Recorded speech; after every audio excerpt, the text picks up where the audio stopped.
Hey guys, just want to quickly introduce this new podcast with Antarma. It was really great to chat to him. He's a good friend, and we spoke about creativity, spirituality, how those things align in living a life that feels in alignment. We spoke about a new remix together and a bunch of other things that was very insightful. So I really hope you enjoy. Take care. Bye. Ascended from the heavens, here we have with us today Antarma the Great. No, it's very on a swivelly chair and everything. Yeah. Happy to speak with you this morning. You too, bro. Yeah, I'd like to start maybe just, obviously we've done this remix together for your track Just to Live, but I'm curious a little bit about the origins of that song. It means a lot to a lot of people, and I'm just wondering how it sort of even came about for you as a song. Yeah, that song actually was a poem that was 3 times longer than that, and it came as a flow of words, like it came from a sound actually, and it came at midnight. I remember specifically starting at midnight and finishing at 11 minutes past 1, which will be really great for the Cosmic Galactic Activation Brigade. It came through it was like so many words, and it was way more words than I could actually type. You know, back in the days, it used to be pen and paper, isn't it? But these days, you type lyrics on the phone screen. Yeah, so it was like a flow of words, and the rhyming and the words and the feeling. It all just came really. But it was an epically long poem, and it then got, and that last line was the chorus. Just to live. Just to live. Okay. Yeah. I know that's happening. It's happening as it is, and there's no need to stress because it's a blessing just to live. So that was just words actually. And then I was working with a really, really interesting and talented producer, and he pushed me to edit it and edit it and edit it. And it's like, this is great, but let's bring it into a song and then get a hook. One thing that stood out to me from what you just said is like flow state. And I'm wondering if that happens a lot with your writing, of how much you feel like it's a process of almost getting out of your own way and allowing something to come through. What's your relationship with writing? Yeah, I mean, writing lyrics was always a healing thing, really, a therapeutic thing for me, especially back in the early days. So I'd write poetry and rap, and sometimes it would come in songs as well. But it was more of like a therapeutic thing to make sense of existence, you know, to make some peace and joy out of the difficulties of existence, really. And first, it was a therapeutic thing for myself, and then I feel it's also therapeutic to share it with others, and others also feel uplifted by that same uplifting feeling, you know. And I've actually been writing a lot less as I've found other ways to connect with that flow state. But it was my main thing was music for many years, and the mantra and the practice was there, but wasn't like the main way to dive in. And as that's changed over the years, I find I actually write a lot less, and I just flow with the energy. And sometimes the words come in the flow, and sometimes they don't, and I don't. Unless I apply myself to, I don't necessarily write. But sometimes it's really fun, even sort of freestyles off the top of the dome sort of vibe just comes and it just flows, you know. Yeah. And then sometimes it doesn't. So yeah, that's a nice question actually. So in a way, like writing songs has like a therapeutic quality, or what I'm hearing is that you don't kind of force it. It's just like if it's coming naturally, it's like a form of expression that arises in the moment. Yeah, and then sometimes it can be applying presence to that to say, okay, let's make a song on that, or a friend, Marta, was like, okay, just write every single day, first thing in the morning. Like for me, there's mantras for the very first thing in the morning, but then I was like, okay, after the mantras, then I'll sit, and I did it for about at least a couple of weeks. But the aim was 44 days, but for the writing, it ended up stopping. But sure. It was a beautiful thing to just totally just write without thinking about it, and just let the words come through. So this one really came like that, but it was to get it into the chorus, and the edited version was really like painstaking, long, destructive and constructive process, because it's like, it was also, it was working with that producer, and it was being so like, no, okay, let go of that one, let go of that one, let go of that one. These words really are universal, but that one's too much of a joke, or that one's too much of a random. Yeah. So I'd love to share the full one to you as well, because I know that you've got a lot of comedy in your lyrics, and really random stuff. So like, I had that edited out of this final version actually. Okay. And then of course Sam's come in there, so even the middle verse is gone as well. So it's Sure. like it's a next level of the edit, and then it's gone to you, and you've done the dub remix, and so it's what inspired it's a you continuous journey. Yeah, what inspired you to want to kind of go on another journey with it and have it remixed? And I know you wanted some sort of like dub influence. And what was the? I mean, I love dub, and I've loved dub reggae music since I was in my teenage years as well, from the sound systems and that, and carnival and whatever, and just being around friends that were playing it. And so I love reggae and dub, but it doesn't come through that much in the music that I put out there. But it's been something I've been around a lot. And that this song is a reminder also, in terms of the message. It's like a reminder for myself and for others, like, all that is happening as it is, and there is no need to stress, because it's a blessing just to live. And I feel I've witnessed you do that with your songs as well, and Sam the same, and many of our friends and people will resonate, is that will put these satsangs, that the masters and the teachings, the practices bring us into songs to remind ourselves as mantras, as like, okay, I may not be doing it all the time, but the more I sing it, the more I'll become it. If ever I get stressed, it's such a funny thing. Like, they were like, wow, you're really not stressed about that. And I'll be like, if I'm singing that song all the time, if I now got really stressed at you because of this, then I wouldn't be I wouldn't be living up to the song. You get me? It's like a musical Zen stick for you. Yeah. That's a good way to say it, for sure. Yeah, Zen stick who gives the smack on the back. Yeah, like that. Is that what you mean when you say Zen stick? Well, yeah, just like a reminder of, like, it keeps you in check. Like, if you're singing a song and you want to live in integrity with the music, it's a reminder to yourself, 100%. of the message you're sharing. There's actually another lyric which, I chose to repeat in the remix, which I really liked. So easy to miss what is within and all around us. And I like that. Felt quite a small amount of words, but saying a lot. And I was wondering, what's your interpretation of, like, what it is that we missed? There's a little story about that specific wording of that. I'm not sure if I've told you before, but first I'll answer your question, and then I'll share that story. Yeah, please.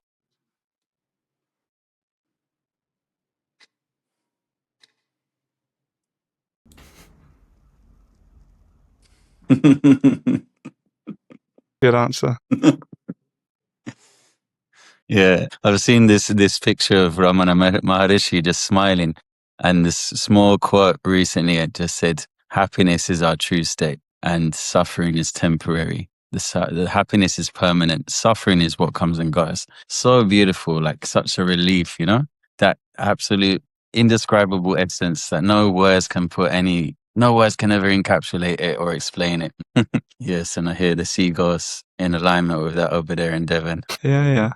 Those are the things we miss sometimes when we're too full with the mind, just listening to the beauty of nature all around us. Even I was walking out in South London here, and I just had a little thought about, as I was just with the presence of the mantra, and just had a little thought, like, may everyone be uplifted. May everyone everywhere be uplifted, and not only the people, but the plants and the animals. And in that moment, I heard a little green parrot, so it was nice. So thank you. That's one of the things. Yeah. The alignment, they call it. There's a specific word. It's gone from my mind now. There's a specific word which is, hear them again. The seagulls coming in. So just a little alignment when you're in a feeling and you're in a thought, and then you hear something, and it just like. It just affirms. It's like a confirmation. Yeah.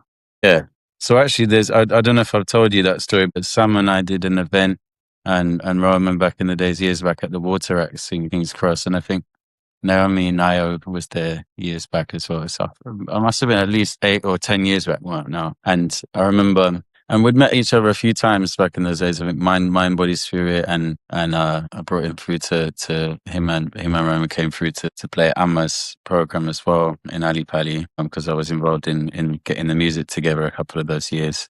Amma's program when she came to visit London. This was an event that we did in King's Cross, and it was a small little one, like about 100 people or something. And it was really nice to see him bringing Ramana's picture in the back, and it was really good to feel his connection to these teachings and the way he's putting into music. And he actually said that line, "It's so easy to miss what's within and all around us." And it just really hit deep, actually, that moment. And I don't know how long it was after that I wrote the song. I haven't wrote it, but it came in that flow of the words. And then I remembered, actually, I remember him saying that in the satsang within the music in between the songs. And it really was just like, I'm not sure if that was a quote from Muji or if that was a quote from Ramana or if that was just his own wordings of it. Yeah. And it's interesting. So I opened for a couple of his tour dates last year in Spain and Belgium. And this is one of the songs that he was really resonating with. And we had a little freestyle singing it together. And he came to jam with the couple of acoustic songs where I was opening the set. And I mentioned that to him. He said, "Oh, I didn't know, but it's interesting that it came through." He didn't remember that moment, but when he heard the song, and he said he's been listening to the song and sharing it quite a lot and stuff, that he was like, "Oh, that makes sense." Why I resonate so much with that, because it came through this, this interface.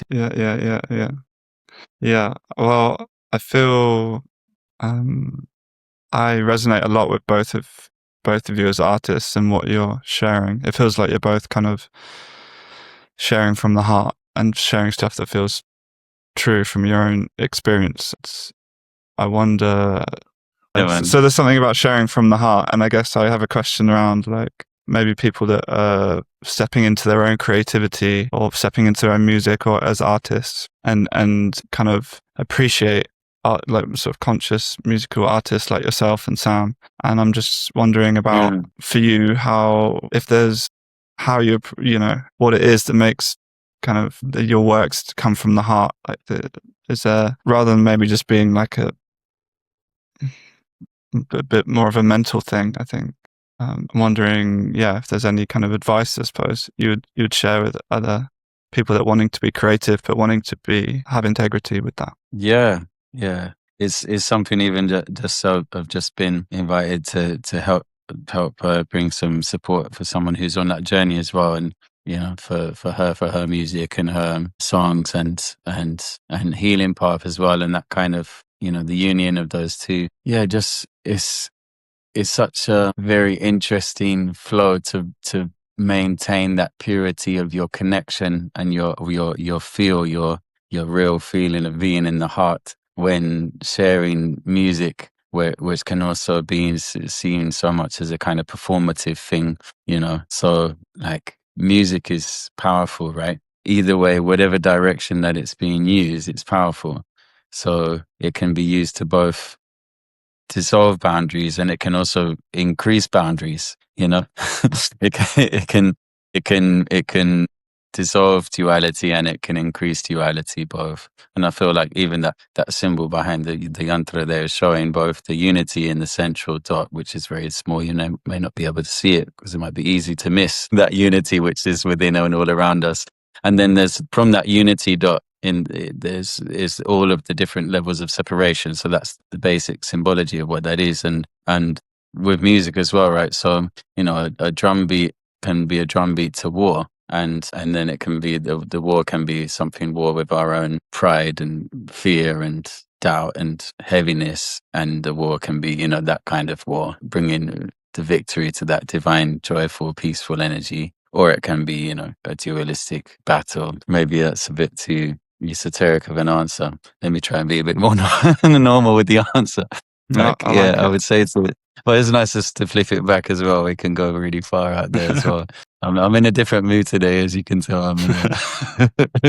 But like, for artists that want to bring conscious music and music from their heart, it's like really, as much as possible, really be that energy and flow with it in a way where it's not like coming from this idea. Say, drop all the ideas, drop all the concepts as much as possible of what it should be, and just focus on being happy. Actually, focus on being joyful and allowing something beautiful to move through you, and to be an instrument for happiness and peace. I feel this is also one of my dear teachers, Shlima. She's got a real simple prayer, and she says, "Oh, Divine Mother, let me be an instrument of your peace, peace in the heavens, peace in the earth, peace, peace, peace." Simply, and that, if we make that our intention, then a lot of the duality, a lot of the nervousness, a lot of the fear of like, am I going to be doing something that people are going to like, and are they going to connect, and are they going to go deep? And,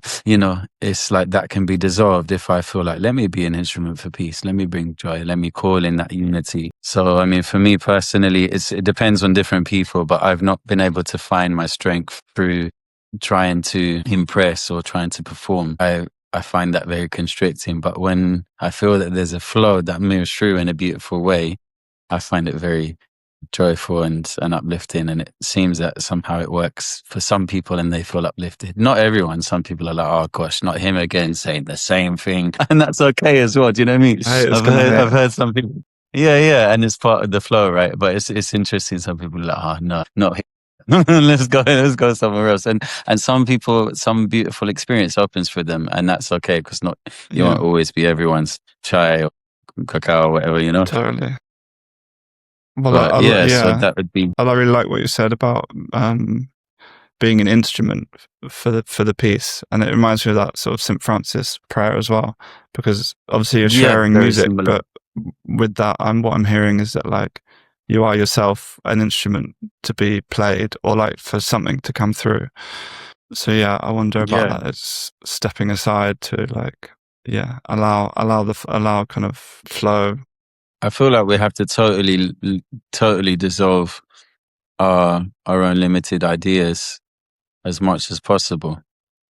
And in my own journey, even like since this song came out in 2001, it was really beautiful to allow.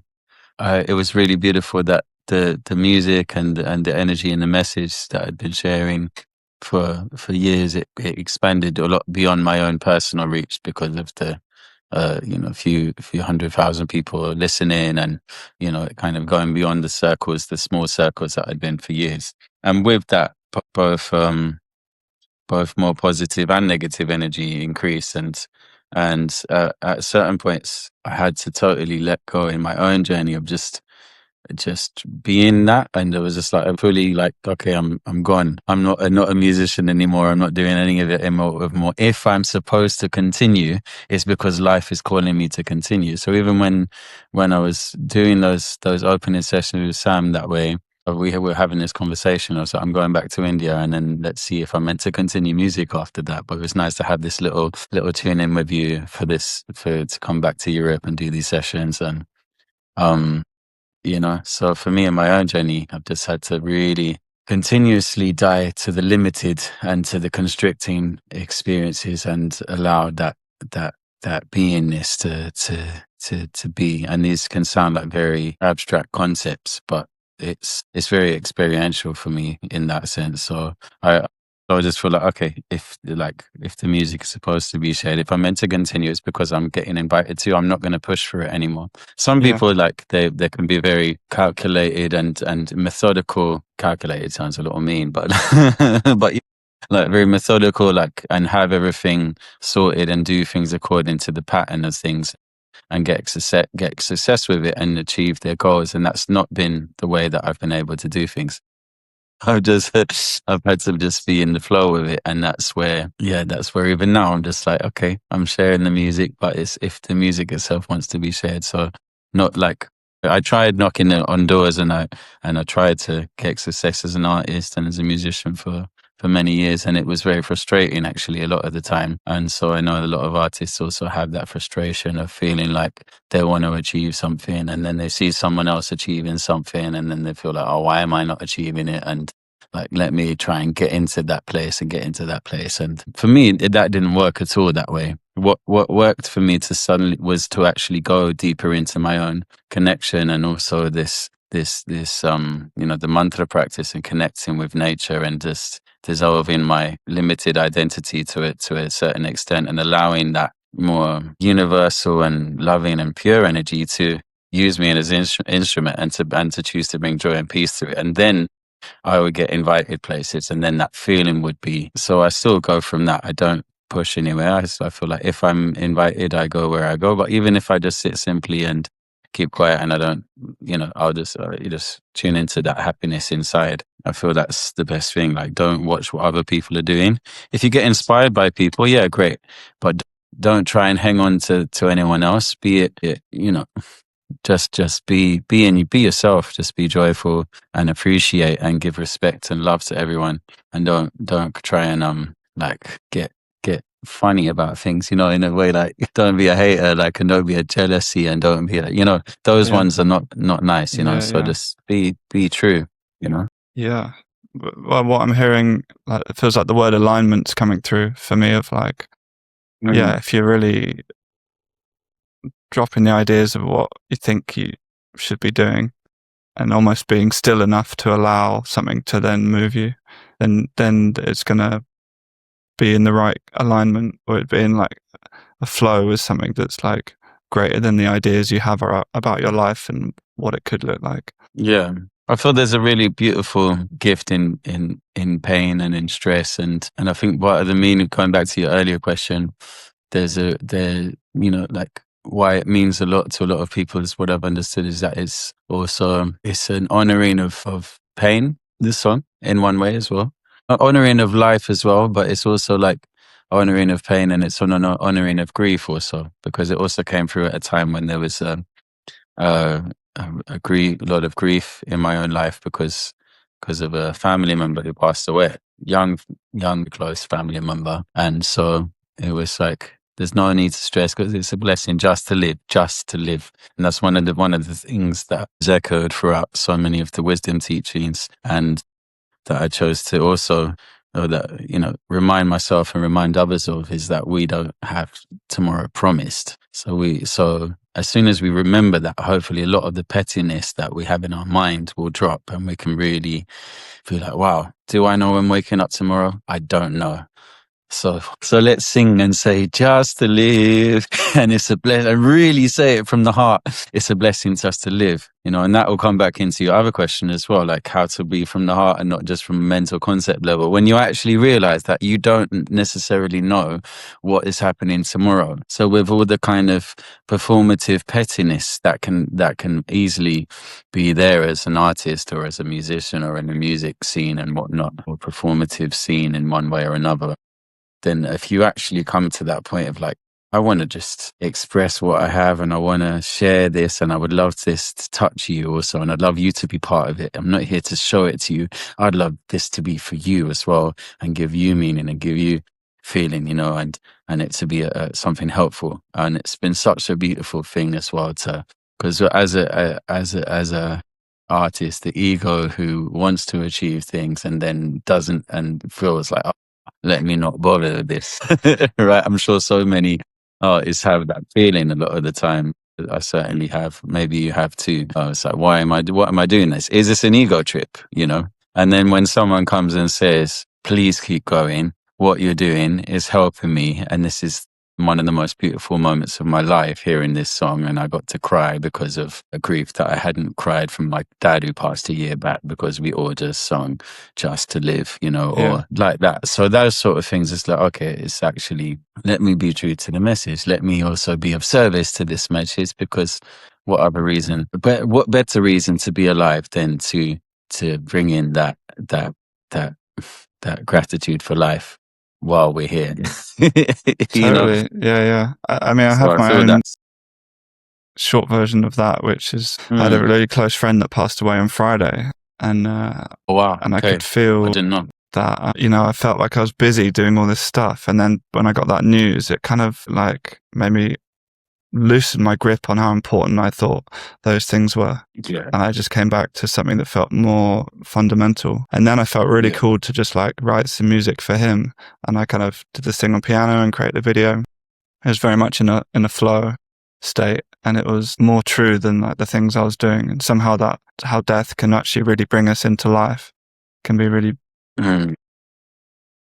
And then it can still, from that wanting to be creative and to express, not to celebrate, but just to, yes, something coming through. So yeah, it feels like it's been a nice couple of days for me to have a micro version of what you just mentioned with your song, Just to Live.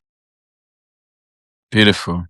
Thank you for sharing that, and wishing Grace on his journey onwards through eternity, and comfort to you and family and friends who must be in a sensitive moment now at this moment of transition. Yeah, well, yeah, in a sense, for me, there's also a joy. Was he a close friend? Was that? There's a friend from the ashram who, it was him and his partner was just such living examples of like devotion and just living just so connected to spirit. So yeah, for me, it was really elders for me. So yeah, the way that they lived really has just had a deep impact on my life. There was no sadness for him at all. He didn't think that his sickness, his cancer wasn't what he was. Yeah. He was in this body, but that was suffering, but he wasn't suffering.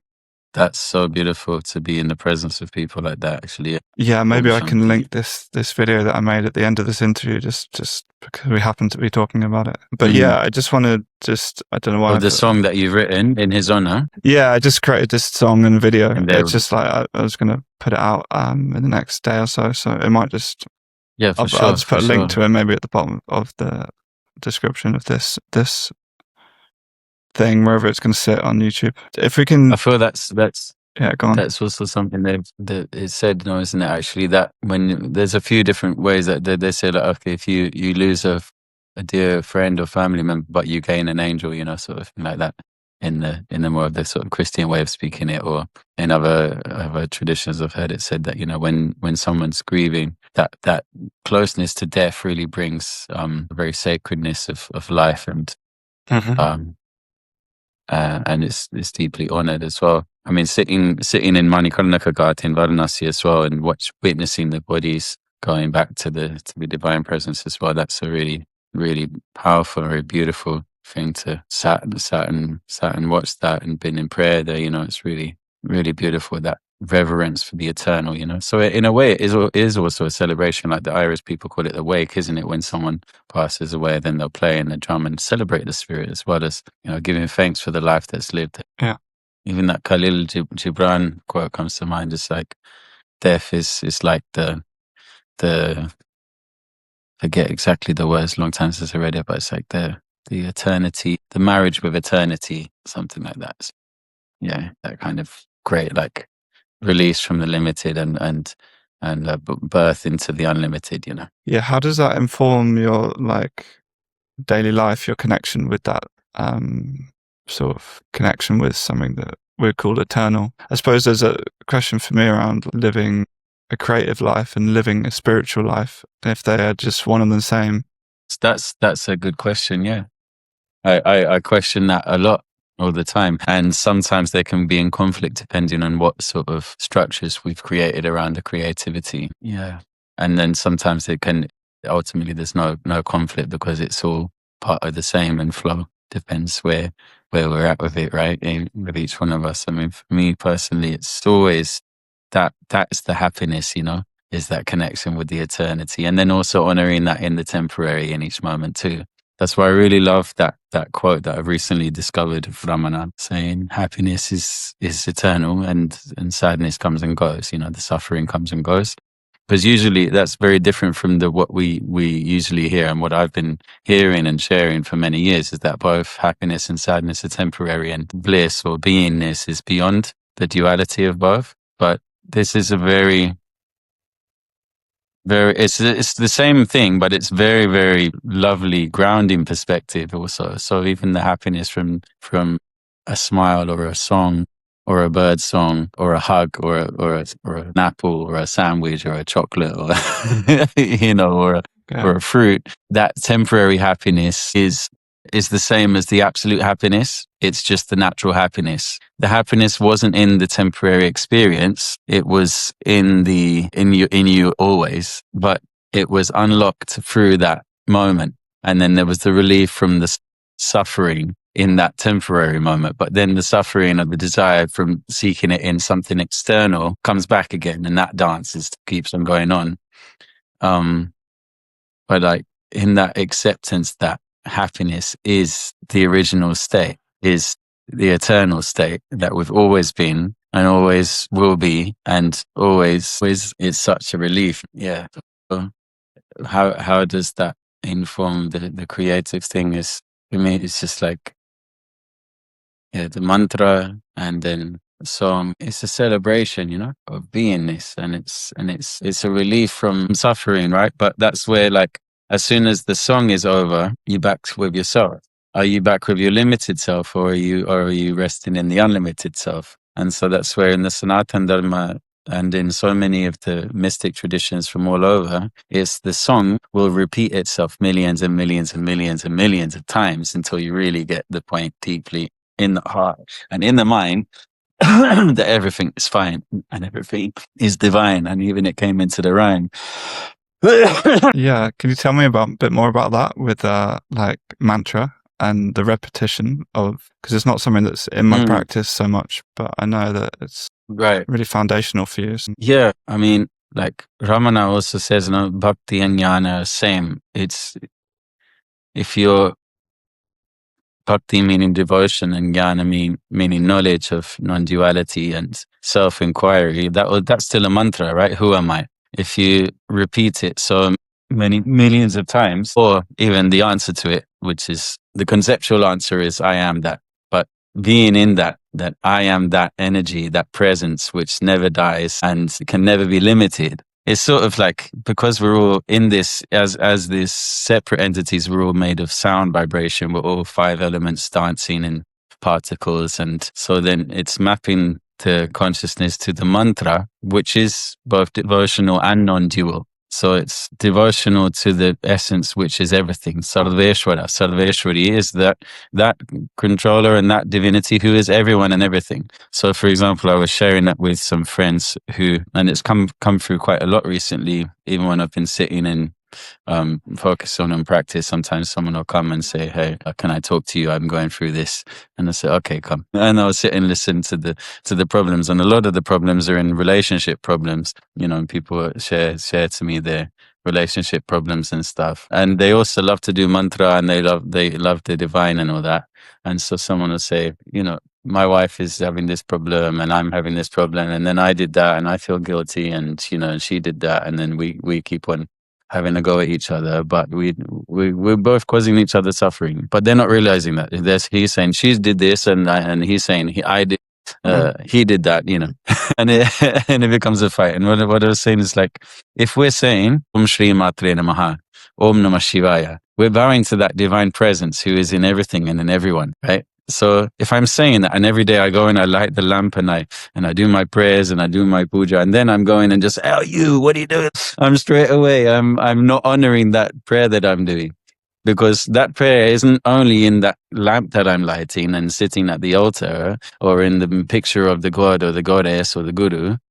That is in everything. That's alive next to me, especially in the people next to me, especially in everyone that I see around me. So, if I'm then just being mean to someone, then I'm not honoring the divine that I'm also praying to. So I want to honor that divine and in everyone as much as possible. And if I'm not, then I'm falling away from that presence, So mantra it's kind of just so it's so that mantra practice is like filling our body and mind with that vibration of that one essence. And because that one in this infinitely indescribable one is often difficult to focus on for the mind, then there are these sciences and arts of mantra, sound vibration, and then yantra. This behind is the geometric form of the goddess Lalita Tripura Sundari. And then we map that to our limited physical body. So Guruji Amritanandanatha, who's one of my my guru's guru, actually, and we follow a lot of the teachings that he shares. He simply said it like, the process of tantra is to map your physical body to the lotus body of the chakras, and then from the lotus body to the geometric body. And in the geometric body, then there's only bliss. So that non-duality from the Muji Sangha and Brahmana's teachings and Papaji and Nisargadatta Maharaj and all that, or Adi Shankara many thousands years back, that is symbolized in the bindu of the Sri Chakra. Maybe I should show you. Should I show you? Yeah, please. Yeah, Go closer there. So I have a little. I want to see. Yeah.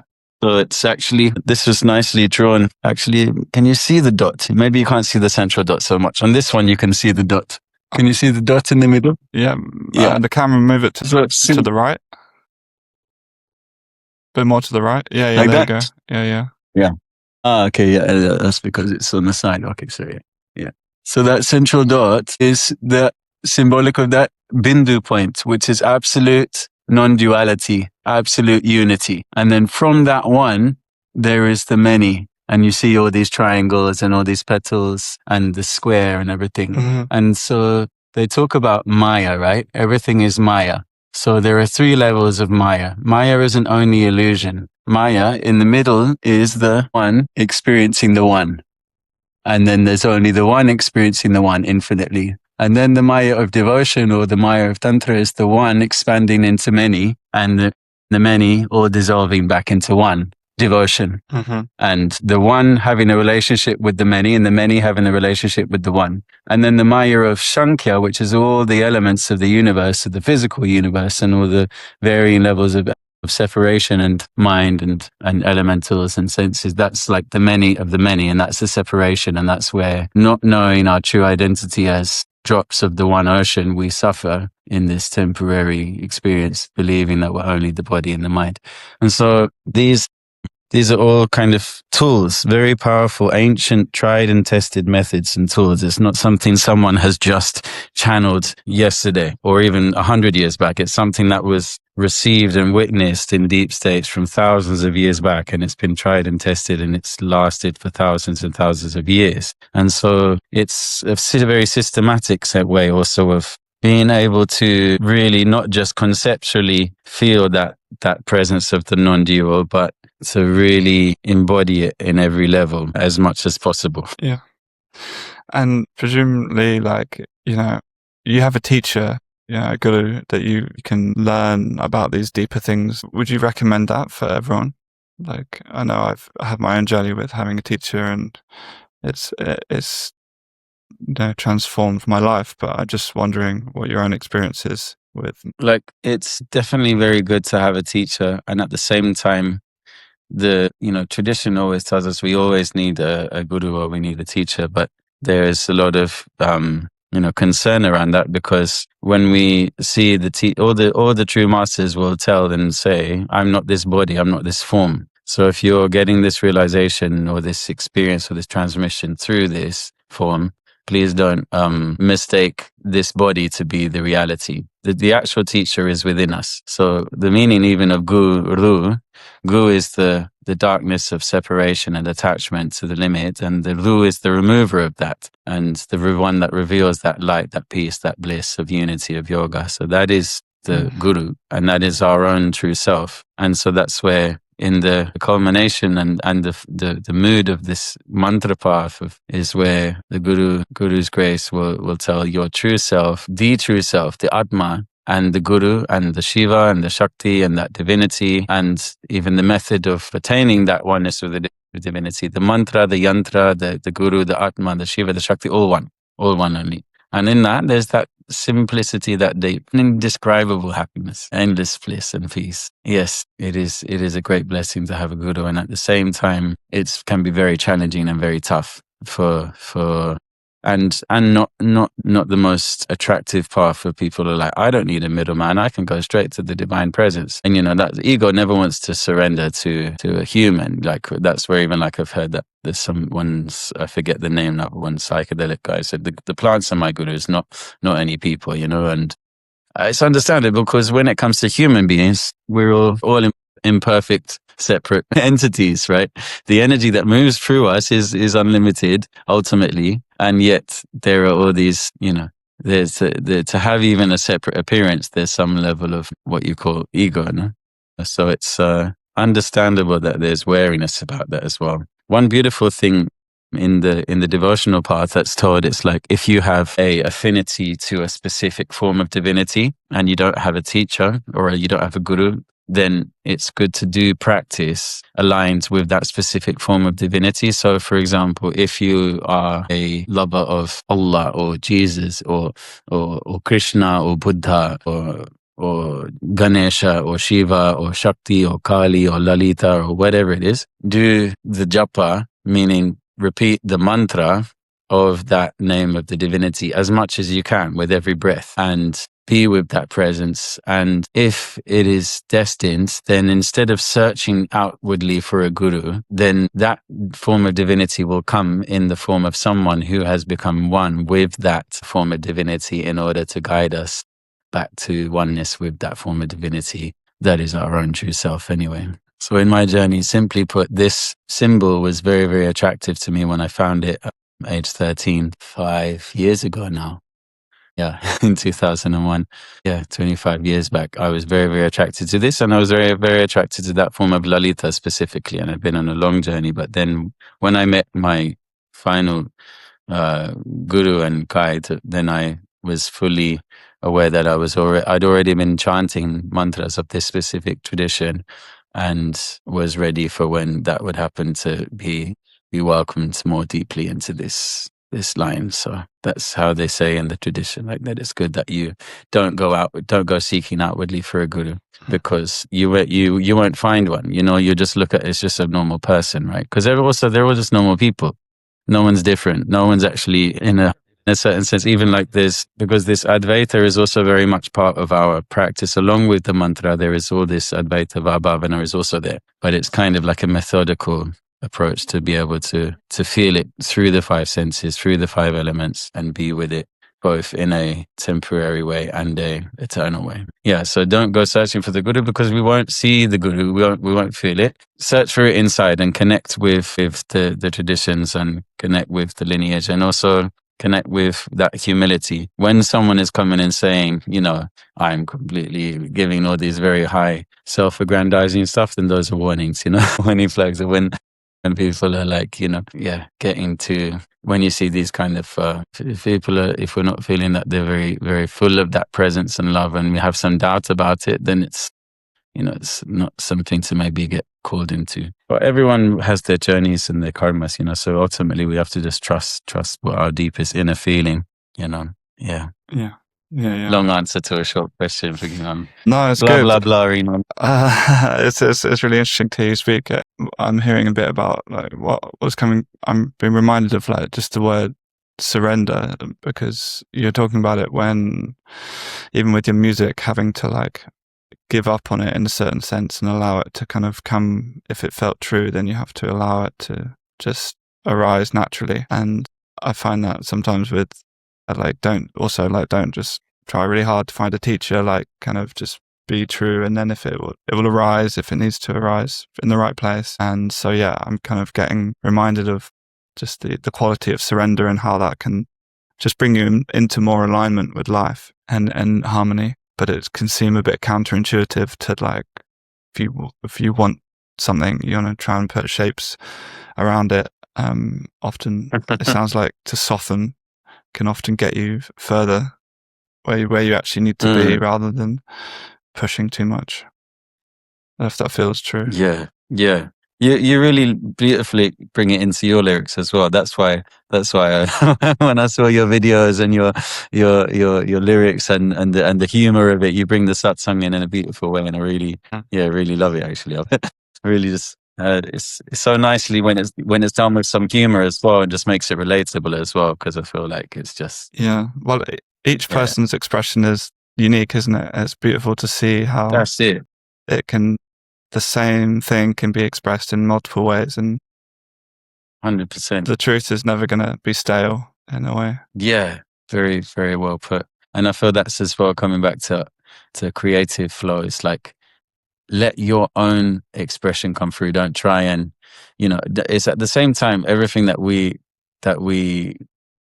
we listen to what we're inspired by, and it becomes a part of us too. So, honor what you're inspired by, and emulate those that you learn the songs that you love to listen to. Do you know what I mean? And learn the styles of music that you love to listen to. Let it become part of you, and then bring it through your own unique expression. Yeah. And what inspires you, like when has over the years?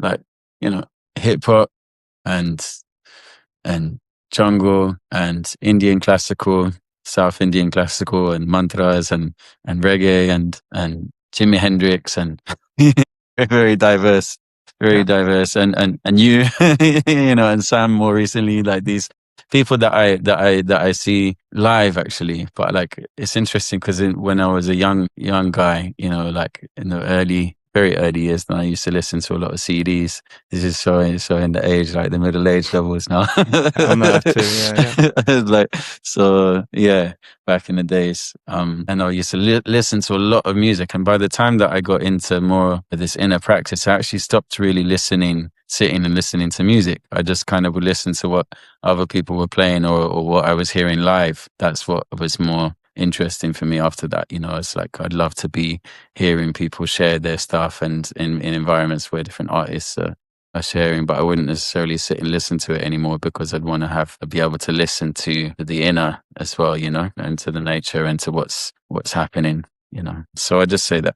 I was basically just going to ask a question around, there's one about just around performing, because when you say it quite explicitly when you're doing live that it isn't a performance, and I feel like people come and enjoy seeing you live because there's collectively just being in presence, and there's some sort of shared transmission and experience that people have. I wonder how you describe your approach to kind of performing live. Yeah. Yeah, it's been lovely to have you as part of it as well, man. It's been really cool. Yeah. Back to this, everything is mapped in this map here behind me as well, the yantra, the geometric form. Like because earlier on, before I was like more deeply dissolving my limiting feelings with this stuff, then performance used to sometimes be very painful and very, very constricting, and very like nerve-wracking. It's like, and sometimes really empowering when something beautiful, uplifting happens beyond it. But a lot of the time, this constriction is like, I'm a separate person, they're separate people, they're waiting to be impressed. This doesn't feel good. But when I've sat in Love Jam, and I've just tuned into that essence that my gurus have blessed me with, and called in that Divine Mother. Sahasrakshi means she has 1,000 eyes. And I remember sitting one year at some of the festivals and seeing maybe 1,000 people sitting there, and not feeling that nervousness, or maybe being present with it, but also really feeling the beauty of there's one being with thousands of eyes who is looking through these eyes and looking back at me, and calling on that one, and calling in that beauty and that unity. And the way that we sit around this Sri Chakra, and we all light lamps and invite it into one infinite collective lamp. So we're like Amritanandanatha Guruji says, we all become rays of one sun, or petals of one flower, and then everyone unites and becomes part of that uplifting joy and wisdom and power, so like that. And we all get uplifted from that. So it's a beautiful feeling to be with that. And that's where I'm very much influenced as well by the unity essence in kirtan, where everyone chant together, or in the African Brazilian songs that have been around those traditions as well, where everyone sings together with joy. And even in hip hop, that's there. And in anywhere, or even you see it in football chants and stuff, it's a kind of tribalism that speaks deep to everyone beyond our kind of isolated lives, where we're sitting looking at phone screens all the time. There's when you feel everyone singing together, it's something so uplifting, so beautiful. Same way that birds sing together, we're also meant to sing together. It's just a medicine, So true. Having sung in choirs, I just really feel it's surprising how deep it is just to be in harmony with other people and singing in that way. It's like it has a real depth that is just so connecting. 100%. And that's like not just a conceptual harmony, it's literal harmony. Yeah.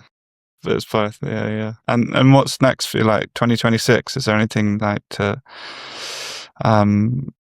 that's on the horizon that feels exciting? Yeah. In this way of like letting go of the the performative aspect as much as possible and being in the flow, then I'm also I've stopped putting on events, and I've stopped putting on retreats and selling tickets and things like that. So I've been given the push from my teachers to share and teach, and just give generously and trust that nature will support. And that's been an interesting, different way of operating to that than what I've been used to. But it's been beautiful to see it's been flowing. Slowly it's been flowing. It's also just a big leap of trust also. That's like, because if you're not charging and you're not selling tickets, then, you're just giving generously. Then also in the Indian culture, dakshina is there. So it's like that way of giving back to those who give is very much in the culture, and where it's not totally understood in the Western culture that you receive from giving, but it's very, very much ingrained and taught in the Sanatana Dharma Indian culture that, through giving you receive. So moving more deeply into that. And with that, so for example, this painting we're going to sit around next week and call it house, and have the Sri Jyoti Puja and practice together, and I'm sharing more of that as much as possible. And then, there are also still events that I'm invited to, and I'm still accepting invites to. It's been really great to Nice. chat with you. Yeah, I appreciate you taking the time today to speak. And I feel like I've got a lot Thank you so much, from listening and just exploring some of these things together. So thank you. Thank you so much, bro. I really appreciate your time and your methodicalness as well with getting things together and doing things, and your patience and your joy with it all as well. Yeah. Good to have this chat. I don't think we've ever actually sat and talked for this long, so it's good to sit in this what you call Star Trek beaming in Totally. moments, which is so normal now. Yeah. All right. Well, enjoy the rest of your day. Thank you so much. Thank you, bro. Love and respect, man. Have a blessed day. Bless. Yeah, man. All right. All that is happening as it is, and there is no need to stress, cause it's a blessing just to live. It's just that all that is happening.